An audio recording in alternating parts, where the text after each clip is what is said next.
Welcome everyone to my Immortal chess series, and today I want to show it to the game which is played between Georg Rotlewi versus Akiba Rubinstein. This game played in the year 1907 in 5th Russian all Russian master. Okay, so Akiba Rubinstein, he was playing with the black pieces and his opponent start with a move pawn to d4, pawn to d5, knight to f3, pawn to e6, pawn to e3, there is c5, c4. It's a Zucker thought variation, but it's later on it's transposed into the symmetrical Tarrasch. Knight to c6, knight to c3, and knight to f6. So symmetrical Tarrasch. You can see each and every piece. Let us play in the same manner. Pawn takes, bishop takes, pawn to a3, pawn to a6, b4, bishop to d3, just keeping an eye on a h2 square, bishop to b7, short castle, queen to d2, queen to e7. Now you can see the queen to e7, why he played. You will try to understand this point. And later on you will understand like why he played the move queen to e7, not on queen to d7. And over here the bishop to d3. This is an inaccurate move he played.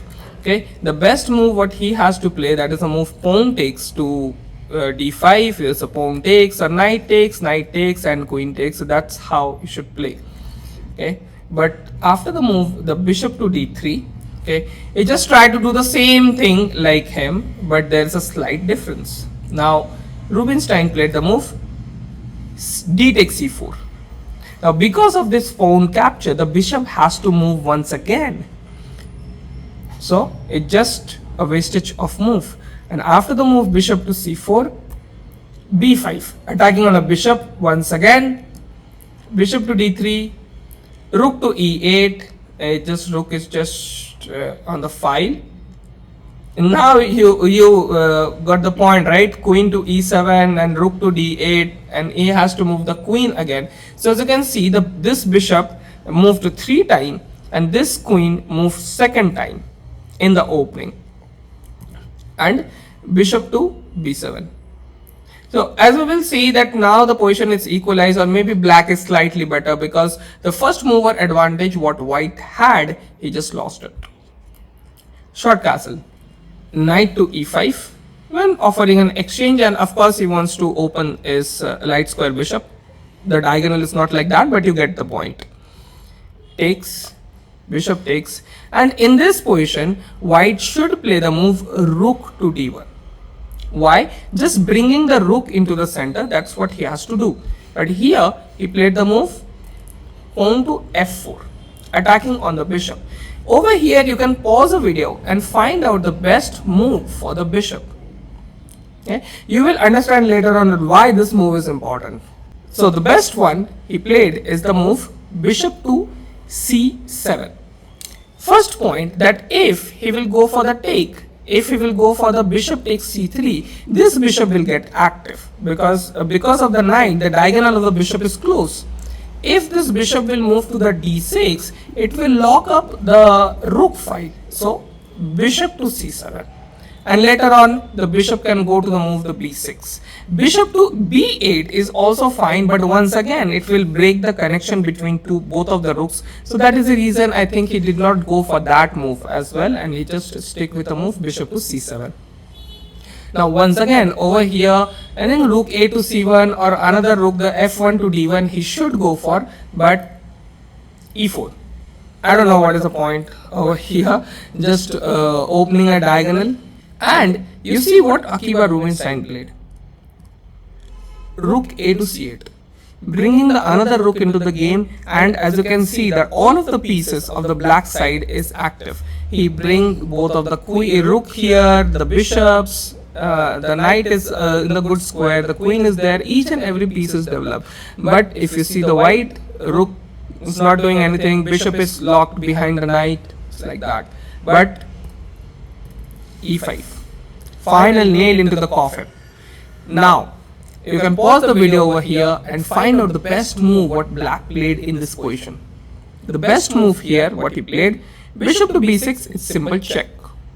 Let the move king to h1, that's the only move because he cannot put the rook or a queen in between to block the check. And now the blow is knight to g4. What is the idea? The idea behind this move is it most wanted to play the move queen to h4 and leads to the checkmate. Okay, if there is queen takes g4, then the rook takes d3. So of course the bishop who is active over here, he will lose that. Okay, and exchanging a bishop or losing a bishop pair in the open position, it of course it will costly. But bishop to e4, he was like, okay, no, you wanted to take me? Okay, no problem. Take it in this way. Here, even knight takes h2 is a good move, but he just played the move, no, queen to h4. Now he is just threatening a mate. Okay, so some of the options is available in this position. That one is a g3 and another one is a h3. Okay, so g3 what actually he played in this game, and if he played the move h3, this is just over. It's rook takes c3, bishop takes c3, bishop takes e4, queen takes e4, over here, oops, queen takes e4, and he will just play the move queen to g3. He wants to mate over here, and if the pawn will take it, the knight, then the queen just move it back on h4, and this is checkmate. The king cannot go to g1 because the bishop is over here. And if the queen goes to g4, then simple, it's a takes, pawn takes, and simple rook to d3. And rook of course is threatening on the bishop, as well as it leads to the mate on this side. So that is the reason he didn't go for the move pawn to h3, and he played the move pawn to g3. Simple attacking on the queen, and the queen is protecting the h2 square as well. Now here you have to find what is the best move in this position from the black side. The move over here is what he played is simple rook to c3. The point of the rook takes c3 is like he's just removing the defender of this bishop. So after the move rook takes, now once again there are a lot of options are out there. In the game he played the move pawn takes. Okay, pawn takes the queen, but if he will go for the move, example the bishop takes. If he will just go for the move bishop takes, it's pretty easy. Bishop takes e4, it's a check. Now the king has no square to go. If there is rook to f3 also, still it's a capture. And if there is queen takes, so it's simple, this is checkmate. Okay. And after the move rook takes, if the bishop plays the move bishop takes b7, now the black will play rook takes g3. He just remove the actual attacker, and pawn takes cannot take the rook because it's a pair.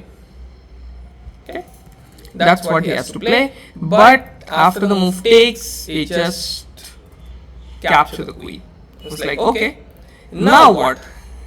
Now what is the move what black played in this position?